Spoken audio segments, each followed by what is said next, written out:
46তম BCS লিখিত পরীক্ষা স্থগিত করার দাবিতে যারা আন্দোলন করছিলেন সেখান থেকে দুজনকে আটক করা হয়েছে এবং তাদেরকে সম্মুখ প্রান্তে নিয়ে যাওয়া হচ্ছে।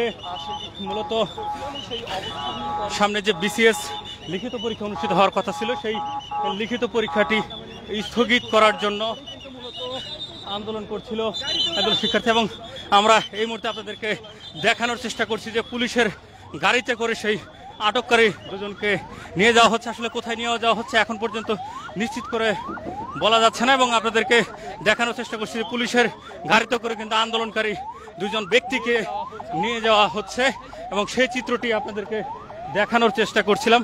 এবং এখন আইন শৃঙ্খলা রক্ষাকারী বাহিনী যারা রয়েছেন তারা কিন্তু ধীরে ধীরে ফিরে যাচ্ছেন। মূলত নির্বাচন ভবনের সামনে থেকে আন্দোলনকারীদের পিছু হটানোর জন্য ধাওয়া দিয়ে শেরেবাংলা কৃষি বিশ্ববিদ্যালয় পর্যন্ত আইন শৃঙ্খলা রক্ষাকারী বাহিনী তারা কিন্তু দৌড়ে গিয়েছিলেন এবং সেখান থেকে দুজনকে আটক করে পুলিশের গাড়িতে তুলে দেওয়া হলো এবং এখন কিন্তু ফিরে যাচ্ছেন আইন শৃঙ্খলা রক্ষাকারী বাহিনী যারা রয়েছেন তারা। এবং এখানে কিন্তু রয়েছিলেন পুলিশ, সেনাবাহিনী এবং কোস্ট গার্ডের সদস্য যারা রয়েছেন তারা, এবং আন্দোলনকারীরা এই মুহূর্তে কিন্তু অবস্থান করছেন শেরেবাংলা কৃষি বিশ্ববিদ্যালয়ের ভেতরে।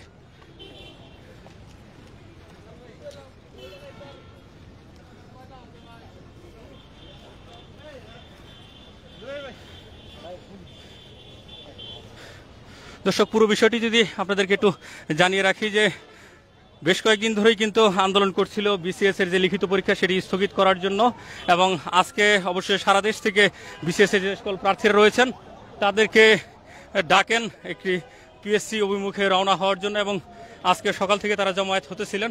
বেলা ৩টার দিকে যখন আন্দোলনকারীরা পিএসসি অভিমুখে রওনা হয় তখন নির্বাচন কমিশনের যে ভবন রয়েছে সেই ভবনের সামনে গেলে তাদেরকে আইন শৃঙ্খলা রক্ষাকারী বাহিনী সেখান থেকে ছত্রভঙ্গ করে দেওয়ার চেষ্টা করে এবং সেখান থেকে আন্দোলনকারীদেরকে কিন্তু ধাওয়া দিয়ে নিয়ে আসে একদম শেরেবাংলা কৃষি বিশ্ববিদ্যালয় পর্যন্ত, এবং সেখানে আসার পর দুজনকে আসলে সেখান থেকে আটক করা হয় এবং এই দুজনকে কিন্তু কিছুক্ষণ আগে আমরা দেখলাম পুলিশের ভ্যানে তুলে নিয়ে যাওয়া হচ্ছে। তাদেরকে আসলে কোথায় নিয়ে যাওয়া হচ্ছে সেটি কিন্তু এখন পর্যন্ত নিশ্চিত নয়।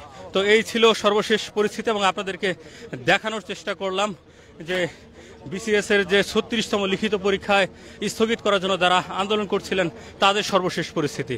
Zakir Hossain, global television, Agargaon, Dhaka.